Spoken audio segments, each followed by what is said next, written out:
ఎవరు మనల్ని విడిపించగలరు?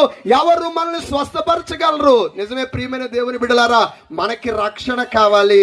Where can I find the salvation?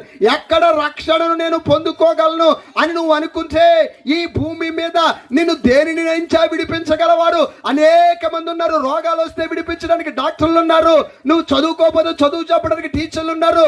నువ్వేమో తప్పులు చేస్తే నిన్ను విడిపించడానికి లాయర్లు ఉన్నారు. కానీ నిన్ను విడిపించడానికి, పాపముల నుండి రక్షించడానికి ఒక రక్షకుడి లోకానికి అవసరమని యేసుక్రీస్తు ప్రభు ఈ లోకంలో ఉద్భవించాడు. కనుక ఆయన ఏమన్నారటండి? లోక రక్షకుడు దేని నుంచి నిన్ను విడిపిస్తాడైనా?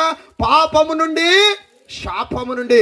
నేను పాపం లేదు అన్నవారు ఎవరైనా చేతులు ఎత్తండి ఒకసారి. నాకు పాపం లేదండి, నేను చాలా పరిశుద్ధుండండి అన్నవారు ఎవరైనా ఉన్నారా? ఎవ్వరూ లేరట. అందరూ పాపము చేసి దేవుడు అనుగ్రహించు మహిమను పొందలేకపోతా ఉన్నారు. అందరూ పాపం చేశారట. నేను పాపిని, నీవు పాపివి. ఈ సర్వలోకము పాపముతో నిండిన వేళ ఈ పాపముతో ఈ మానవాళి నశించిపోకూడదు. ఏ యొక్క ఆత్మ కూడా నరకానికి పోకూడదనేటువంటి ఏకైక ఉద్దేశముతో యేసుక్రీస్తు ప్రభు అలనాడు కన్య యొక్క గర్భాన ఉద్భవించాడట. దేవునికి స్తోత్రం కలుగును గాక. యేసే పుట్టడంలో ఆంతర్యం ఏంటట?